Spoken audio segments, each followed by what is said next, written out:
the National Institute for Deaf.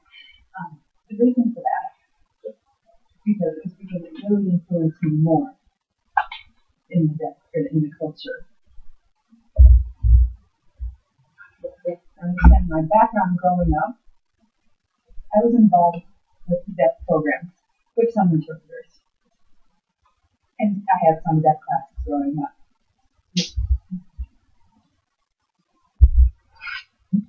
There was about 80 of us that graduated when I went to the institute, and I was there for all 4 years. I felt really more proud of myself, more proud of the deaf culture in the institute. The NPID took up part of. I had an RIT class related to art, and I took it up for drawing shapes.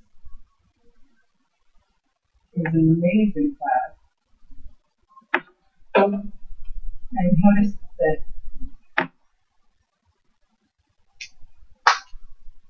the interpreter. Okay, so my interpreter before was an older interpreter. So the interpreter had that children. It was in the 1980s. Understand, many interpreters didn't have certification from the RID. They didn't have any sort of licensure. No license. They're just barely learning how to interpret. And I didn't understand any of it. I missed a lot of information. An RIT interpreter is amazing. I was stunned. More facial expressions, beautiful signs. And I was more focused on the interpreter than my art, so that was my experience. So, when did you learn that?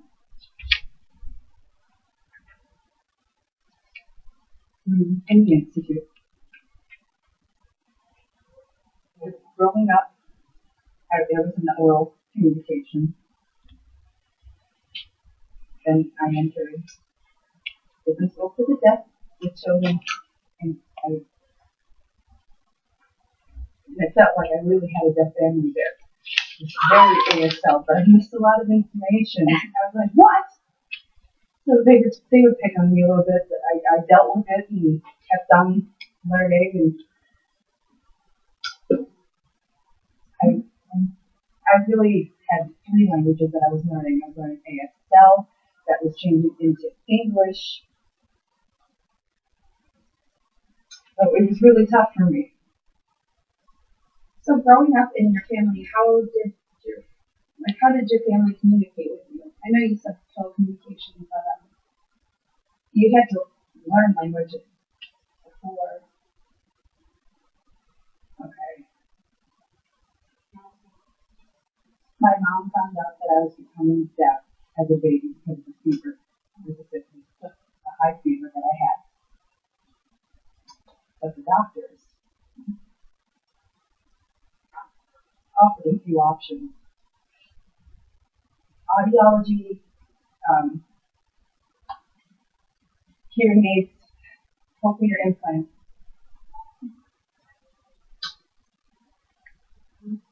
The doctor did not think about sign language until later, much later. But my mom's like, my daughter's deaf. Should I have her do audiology?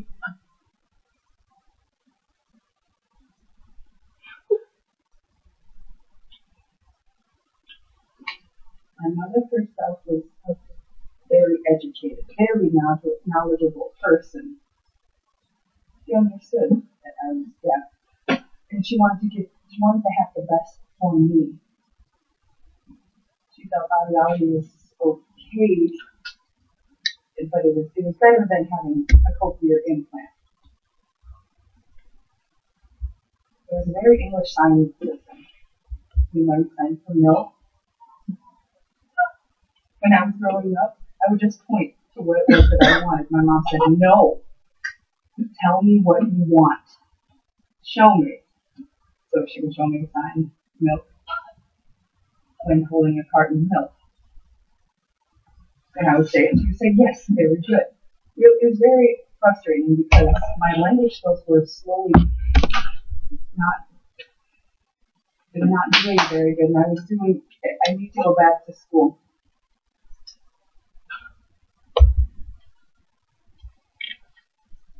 And Kankakee, that's where we moved to go back and find a school that had sign language there as an option for me.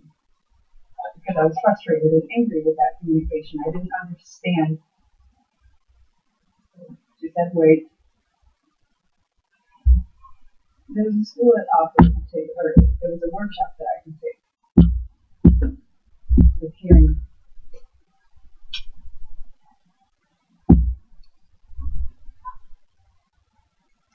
The teacher offered a workshop for individual parents who had one deaf child. So I was very involved with that because that's my life, and I was eager and excited for it. Well, that's great. Your parents learn sign language. I've heard from many deaf people that their parents didn't know sign language, so they didn't really get to communicate with them.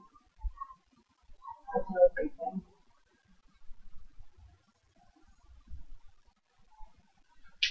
Now again, it depends on the individual parents. For example,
please take personal.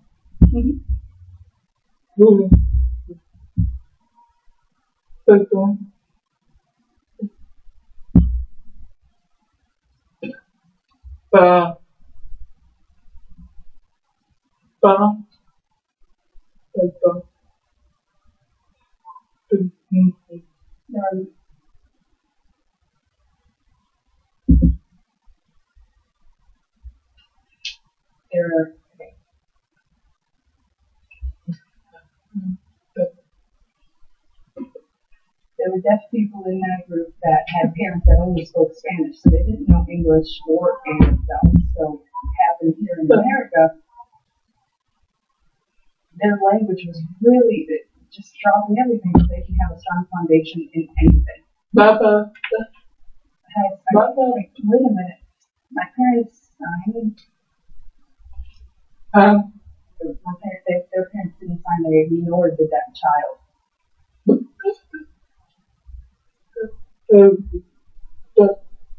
I feel it's the same thing with disabled people, but they just push everyone to the side and send them off, disregard them.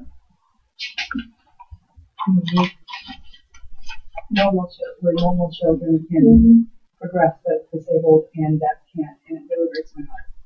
It's sad. I've tried to help them, Mexican parents with deaf children, to encourage them to learn their culture too. So I'll learn my American culture and teach them and have them teach me Mexican culture. So that's an example.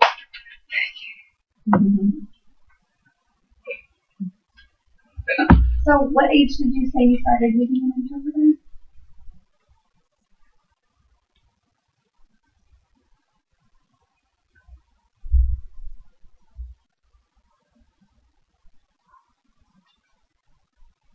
started using an interpreter around 8 or 9 years old is when I started. And at that point, you had already set up an ASL foundation. No. So how was that using an interpreter? Was it really difficult? It was more like English.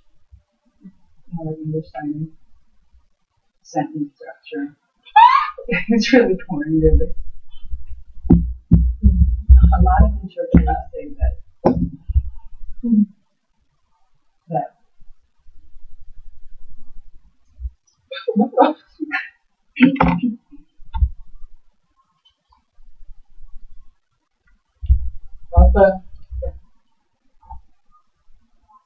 sometimes interpreters are very neutral in the face. They don't show emotion. Their expression is just very boring to look at. And I fall asleep. Sometimes it's not always boring. It's hard. It's hard to stay focused when an interpreter acts like that. Yeah, it would be really hard too. So learning English, like in your English class, was that difficult as far as, because when you're 8 years old, that's, I mean, you're learning sentence structure and grammar and all of that. And I can only imagine if your ASL is kind of shaky, then learning English would be kind of difficult. Right. Also, in the class, when the class was finished, the teacher had a degree for deaf education.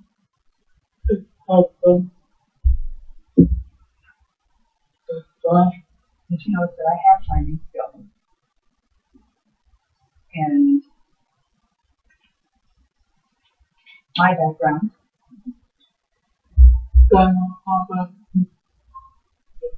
So she would tutor me. She wanted to challenge me. Because that class wasn't on what we were on sign language. So I understood that more. There was more of a one-on-one relationship that I had with the teacher. Yeah, so it was more like English for communication. But at the same time, I understood more than what I learned in that class from the teacher. That's really wonderful that the teacher went out of her way to help you with signing. Because I know that, I've noticed in the public school system that some teachers would just, like as you said, the parents would ignore the deaf student. I noticed that some teachers do that because they don't really know how to communicate with them. So it's easier to just ignore them. Just hope for the best. So yeah, you're really lucky that you have her. Yeah. So what was it like? You said that your interpreter didn't have a license yet. During that time, they weren't required to have a license. What was it like making the shift from using an interpreter with low, education to one who was already certified?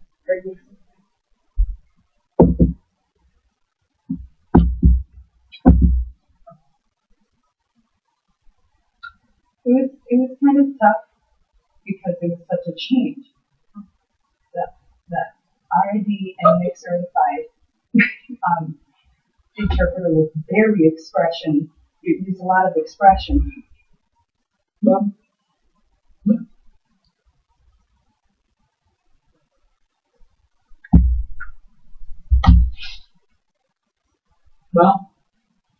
I felt very welcomed by that interpreter. Also,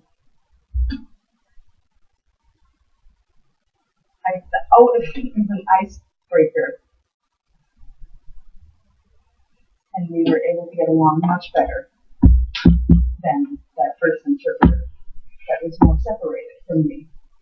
I felt frustrated, like she was only just doing the job. But I felt a real connection with the second interpreter. What was it like going to NTIC with all of these students who were native ASL users and communicating with them? Did they bully you, or was it like, were they as welcoming as the introvert? I'm sorry, can you repeat that? Were they as welcoming as the introvert?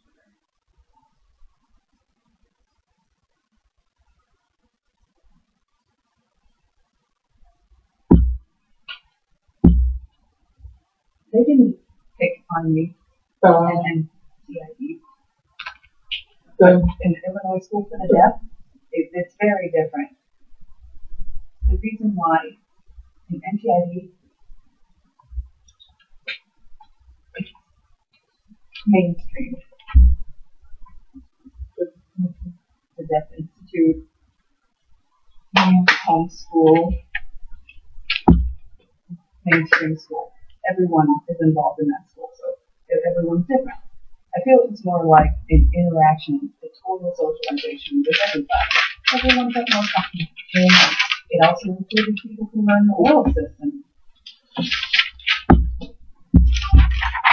And cute speech. We're all mixed and all connected. So there was no bullying there. And what was the difference between the Illinois school?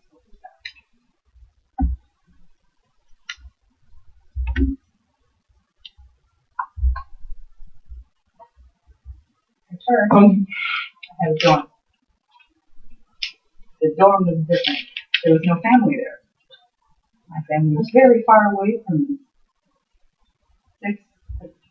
4 hours away. Also in the dorm, when the girls would get together, I'd feel a bit awkward. We all came from different backgrounds.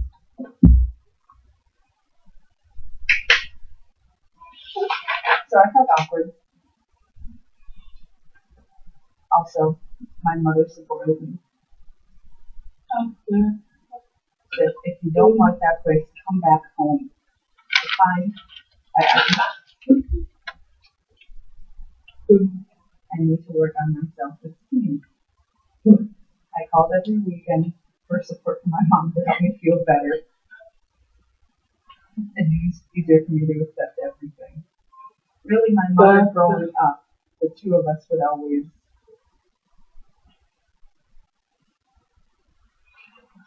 my mother growing up herself was always looking for and fighting for a better education for me. So I needed different schools that has the best education for me. And I really thank my mother for that.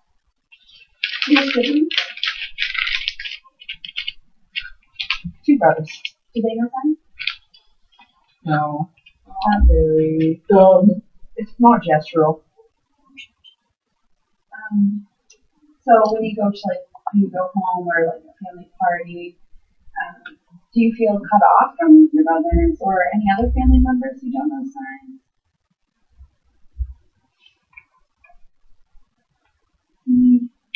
Okay. Growing up, I had two sides of the family. My dad's side of the family influenced me a lot, most of the time. The parties that I went to were not very fun.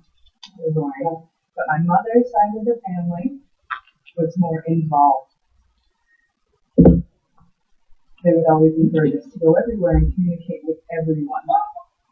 And me learning oral, it was a little bit easier for me to understand what everyone was saying. So it was different.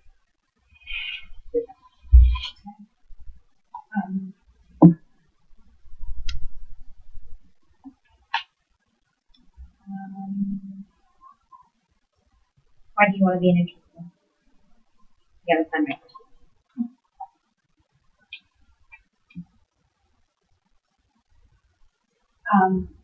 Well, in high school, I had a deaf girl in my class. And the class was a math class for juniors and I was a senior. So, my first day, I just went straight to the front row so I could get in and get out. I didn't want to see anyone. It was kind of embarrassing. So I sat next to the deaf student. So the interpreter was sitting right in front of me. And, obviously I didn't pass it the first time, so I wasn't really interested in the second time. So most of my attention was focused on the interpreter. And then one day it was like right before spring break or something. So teachers kind of gave us a worksheet to work on in groups. And again, I didn't really want to work with anyone. So I worked with the deaf girl, and me, her, and the interpreter kind of, worked together. At the same time, since it was my senior year, I had to be figuring out where I was going to apply to schools and what I wanted to do. And I started this discussion up with the interpreter, and she suggested, how do you feel about sign language? And she actually graduated from Columbia, so she started talking about how it's a great school, and it's an art school clearly I wasn't good at math or general education, things like that, and she said Columbia was good, making math class or a chemistry class fun. So I thought, okay, and I researched that.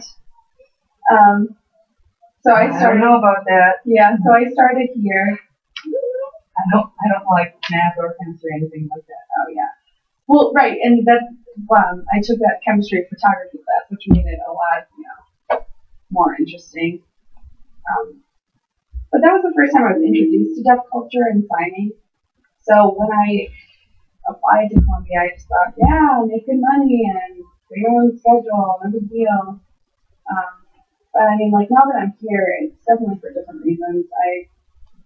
I'm in my practicum right now, so I'm going to an elementary school and interpreting there. And just like the connections that you make with the students, and when you know that they understand, or when I'm able to bridge the gap between, the hearing classmates and the deaf classmates, it's really rewarding feeling. It's really great. I'm happy to be a part of that.